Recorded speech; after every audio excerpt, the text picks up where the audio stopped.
Hi, my name's Alex, and the book that I'm going to be talking about today is The Sex-Starved Marriage, A Couple's Guide to Boosting Their Marriage Libido by me, because I am a marriage expert. Been married 5 times. No, I'm kidding. It's by Michele Weiner, Davis. Sorry, Michelle. My bad. No, but she is actually very experienced. She has a lot of background information on this kind of stuff. And I'd seen her on TED Talk before, and I was really interested in what she had to say. So when I saw that this book was on the list, I wanted to read it right away because it definitely interested me. I have background information here. My video's not very exciting because I'm moving out of my apartment and my room is completely empty right now. Literally I thought we could have a pet in the videos, and I don't have any pets here, but I do have my tiger that my boyfriend got me, and he's pretty awesome. His name's Ricky Bobby, so he'll be in the background, but that's pretty much it. There's only a bed in my room right now. But anywho, I made kind of an outline because I tend to get off topic, obviously. So the author of the book is Michele Davis. I'm just gonna say Michele Davis. She is a clinical social worker and also a marriage and family therapist. Let's see, make sure you can see that. She got her Bachelor of Arts in 1973 from Grinnell College. Not sure where that is. I probably should have looked more into that. But she got her Master's in Social Work in 97 from KU, which I thought was really interesting. Let's see, summary of the book. Every chapter kind of has just a different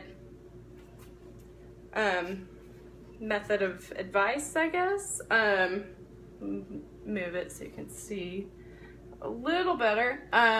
First chapter kind of just goes over how to talk with one another, just because I know a lot of people are uncomfortable talking about sex in general, let alone to their partner, which is kind of crazy to me because I feel like you should, if you're marrying this person, you should know them well enough to be comfortable, but, you know, there are a lot of people that don't feel that way. So she just kind of goes over how to approach the situation, stuff like that. And then she also talks about if the issue within the marriage is one partner has a higher sex drive than the other.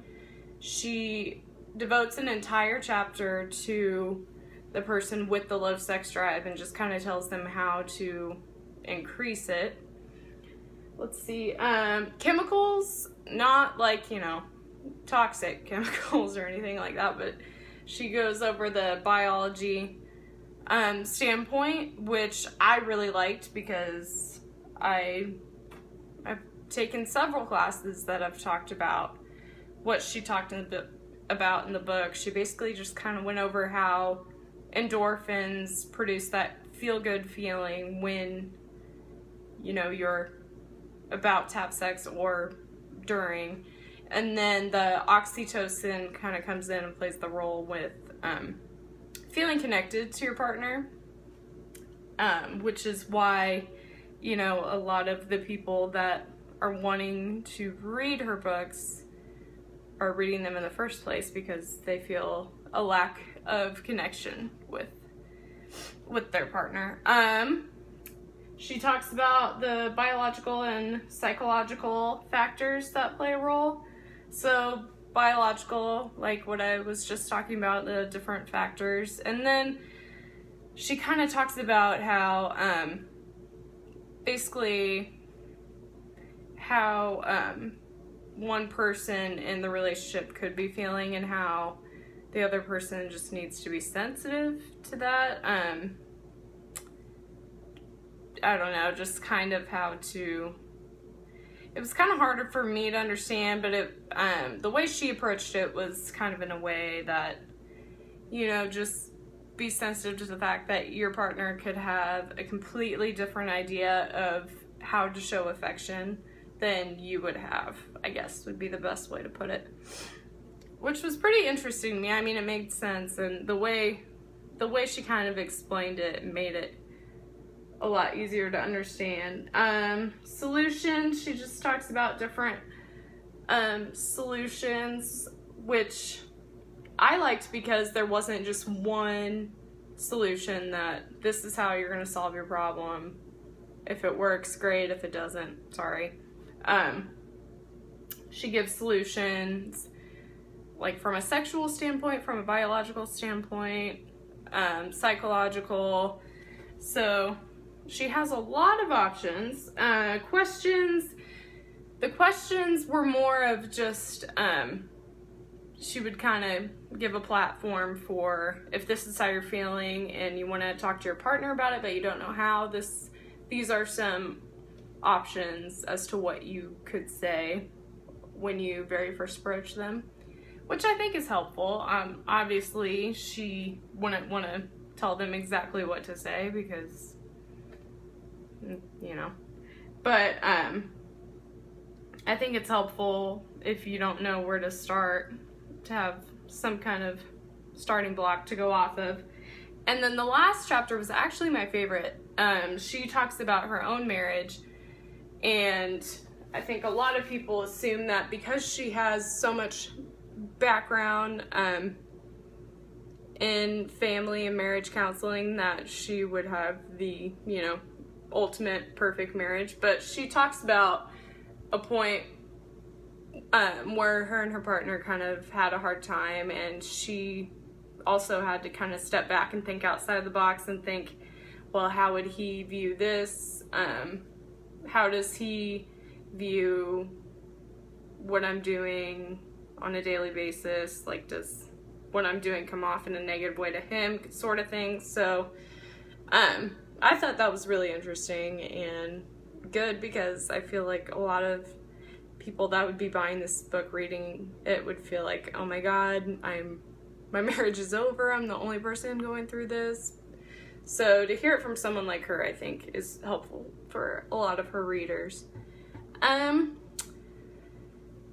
I would say a lot of what she went over in her book was extremely consistent with what we've talked about in class.